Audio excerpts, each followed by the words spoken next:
Morning, सुप्रभात आप सभी को। और आज मैं ये अध्ययन करने वाले हैं इतिहास का जो सेकेंड पार्ट है, सेकेंड वीडियो, उसके बारे में अध्ययन करेंगे। तो यहाँ पर अब हम डिस्कस करने वाले हैं कि सोर्सेस ऑफ एंशिएंट पीरियड, यानी प्राचीन काल के स्रोत। प्राचीन काल के स्रोत क्या क्या थे, तो ध्यान दीजिएगा।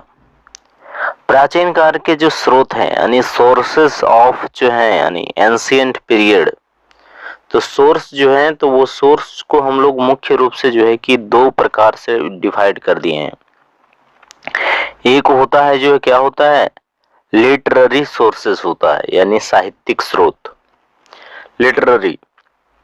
और दूसरा होता है आर्कियोलॉजिकल सोर्सेस। दूसरा क्या होता है, आर्कियोलॉजिकल सोर्सेस। कहने का तात्पर्य ये हुआ कि जो लिटरेरी सोर्सेस होंगे यानी साहित्यिक जो स्रोत होंगे उसमें क्या आएगा, तो साहित्यिक सोर्स में हमारा आएगा रिलीजियस। साहित्यिक सोर्सेस धार्मिक हो सकते हैं, या फिर साहित्यिक सोर्सेस नॉन रिलीजियस, ये गैर धार्मिक भी हो सकते हैं। और या फिर ये साहित्यिक सोर्स है डिस्क्रिप्शन ऑफ फॉरेनर ट्रैवलर, यानी विदेशी यात्रियों का विवरण, यानी विदेश से जो यात्री आए वो उस डिस्क्रिप्टिव कुछ लिखे हैं, तो ये सारे चीज जो आएंगे इसी में आएंगे। तो ये कुल लिटरेरी सोर्सेस है, लिटरेरी यानी साहित्यिक स्रोत है। अब हम लोग ध्यान देंगे कि आर्कियोलॉजिकल यानी पुरातात्विक स्रोत क्या है।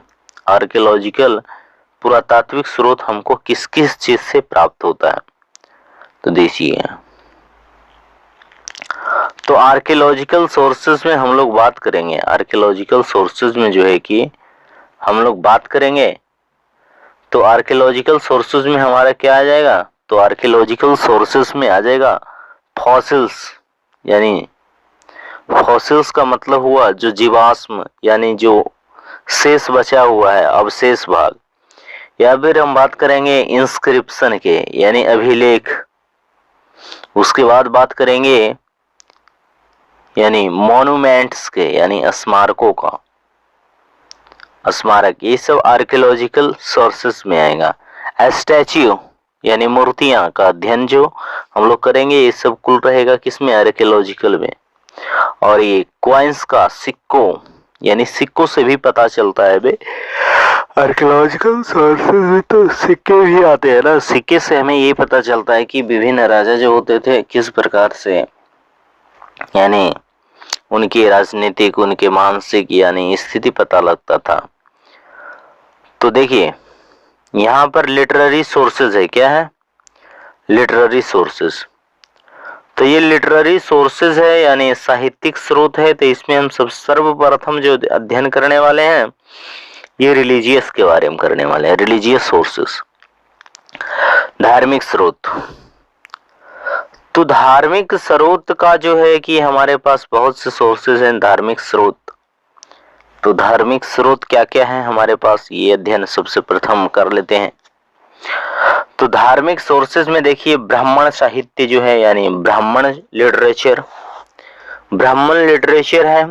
तो इसमें क्या क्या हमारे मिलेंगे, ब्राह्मण लिटरेचर में हमें मिलेगा वेदास के बारे में पढ़ने के लिए, वेद के बारे में, ब्राह्मण के बारे में यानी ब्राह्मण ग्रंथ के बारे में, अर्यणक के बारे में पढ़ने को मिलेगा, या फिर उपनिषद के बारे में पढ़ने मिलेगा, सूत्र के बारे में, सूत्र के बारे में।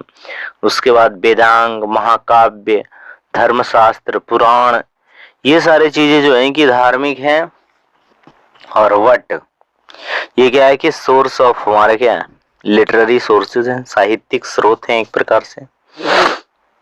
तो ध्यान दीजिएगा कि पुराण हो गया, यानी ये जो बुद्धिस्ट लिटरेचर होते हैं यानी ये बौद्ध साहित्य।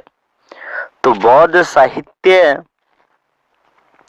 साहित्यों को जो है पीटक कहा जाता है। क्या कहा जाता है, पीटक कहा जाता है। बौद्ध साहित्य को, बुद्धिस्ट लिटरेचर को पीटक बोला जाता था। तो पिटक कितने प्रकार के होते हैं? तो पिटक मुख्य रूप से 3 प्रकार के होते हैं। देखिए यहाँ पर ध्यान दीजिएगा, पिटक जो होते हैं मुख्य रूप से कितने प्रकार के पिटक होते हैं? तो पिटक यानी बौद्ध साहित्य जो होते हैं पिटक त्रिपिटक हैं। कितने पिटक? 3 पिटक। पहला का नाम है सुप्त पिटक, पहला का नाम सुप्त पिटक, दूसरा का नाम विनय पिटक और तीसरा का नाम है अभिधम पिटक। तीसरा का नाम क्या है? अभिधम पिटक। तो वेदिक लिटरेचर को पिटक बोला जाता था और पिटकों की संख्या जो है 3 है, इसलिए त्रिपिटक बोला जाता है। पहला है सुप्त पिटक, विनय पिटक और अभिधम पिटक। और जो बुद्धिस्ट लिटरेचर हुआ करते थे ये ज्यादातर पाली भाषा में रिटेन होते थे। कौन भाषा में? पाली भाषा में। और बुद्ध जो कहीं कहीं पर भाषण दिया करते थे या फिर अपना उपदेश दिया करते थे वो भी पाली भाषा में ही दिया करते थे। तो अब वक्त है कि आगे बढ़ने का, ठीक ना। हम लोग बात करने वाले हैं थोड़ा बहुत जैन साहित्य के बारे में। जैन साहित्य, देखिए जैन लिटरेचर में क्या होता है कि जैन साहित्यों को आगम कहा जाता है। जैन साहित्यों को हम लोग क्या कहते हैं? आगम कहते हैं। और ये जैन साहित्य आगम जो होते थे ये प्राकृतिक भाषा में होते, प्राकृत भाषा में होते थे। कौन भाषा में होते थे? प्राकृत भाषा में लिखे गए हैं। तो जैन धर्म के यानी जैन धर्म के 2 बहुत ही प्रमुख ग्रंथ है। सबसे ओल्डेस्ट ग्रंथ जो है पुब्बू है। ओल्डेस्ट ग्रंथ क्या है? पुब्बू है।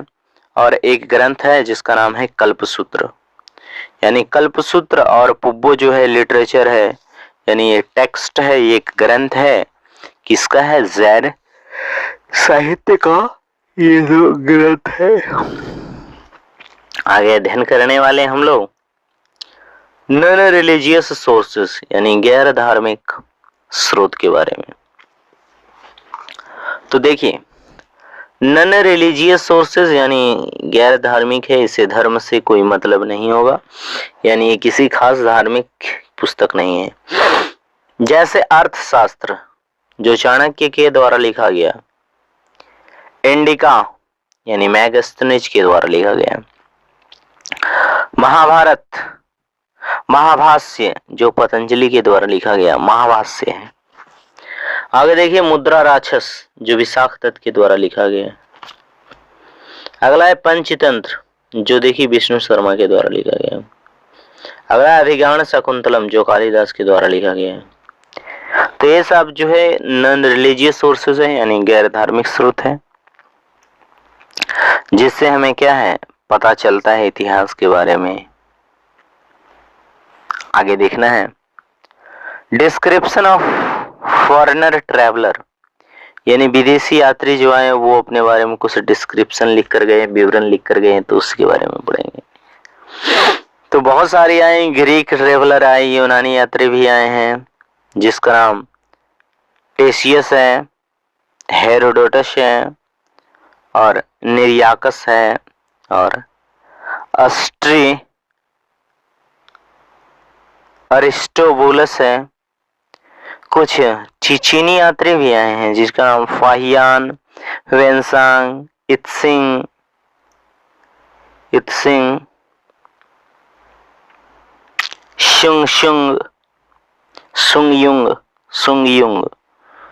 सुंगयुंग है, इसका नाम क्या है? सुंगयुंग। कुछ मुस्लिम ट्रैवलर भी आए हैं जैसे मुस्लिम यात्री जिसका नाम अलबरूनी था, अल मसूदी था, फिरदौसी था और इब्न बतूता था। तो ये सारे जो ट्रैवलर आए हैं इनसे भी हमें क्या है जानकारी प्राप्त होती है। देखिए अब हम लोग डिस्कस करने वाले हैं आर्कियोलॉजिकल सोर्सेस। आर्कियोलॉजिकल सोर्सेस, तो आर्कियोलॉजिकल सोर्सेज में सबसे पहला जो आता है वो इंस्क्रिप्शन आता है यानी अभिलेख। तो अभिलेख 14 stone addicts of Ashoka, Ashok के 14 शिलालेख यानी जो अशोक था वो 14 शिलालेख किया था और 7 पिलर एडिक्ट्स 7 स्तंभ लेख जूनागढ़ अभिलेख है जो कि रुद्रदामन के द्वारा, जूनागढ़ अभिलेख जो है कहाँ है, रुद्रदामन। मंदसौर अभिलेख कौन, मतलब मंदसौर अभिलेख को कौन किसने लिखवाया, तो मंदसौर अभिलेख को लिखवाया था यशोवर्मन। कौन लिखाया था, यशोवर्मन। और ऐहोल अभिलेख को कौन लिखाया था, तो ऐहोल अभिलेख जो यानी लिखाया था ये पुलकेशिन द्वितीय लिखाया था। तो ये जूनागढ़ अभिलेख, मंदसौर अभिलेख और ऐहोल अभिलेख, ये ध्यान दीजिएगा इसके खोजकर्ता का नाम, यानी खोजकर्ता नहीं, इनके कौन कौन लिखा था। तो जूनागढ़ अभिलेख रुद्रदामन द्वारा लिखा गया है, मंदसौर इंस्क्रिप्शन ये यशोवर्मन द्वारा, और ऐहोल अभिलेख पुलकेशिन द्वितीय द्वारा। ये ध्यान देना है। देखिए रवातक अभिलेख जो है ये किसके द्वारा करवाया गया है, तो राजा कनिष्क के द्वारा। रवातक अभिलेख जो मिला है ये राजा कनिष्क के द्वारा लिखा गया है। अगला देखिए महरौली स्तंभ लेख। महरौली स्तंभ लेख जो है ये चंद्रगुप्त द्वितीय के द्वारा लिखवाया गया था। एरन अभिलेख, तो एरन अभिलेख जो है ये भानुगुप्त के द्वारा लिखवाया गया था। तो डेट्स ऑल राइट्स, फिर मिलेंगे आपसे नेक्स्ट वीडियो में, तब तक के लिए नमस्कार।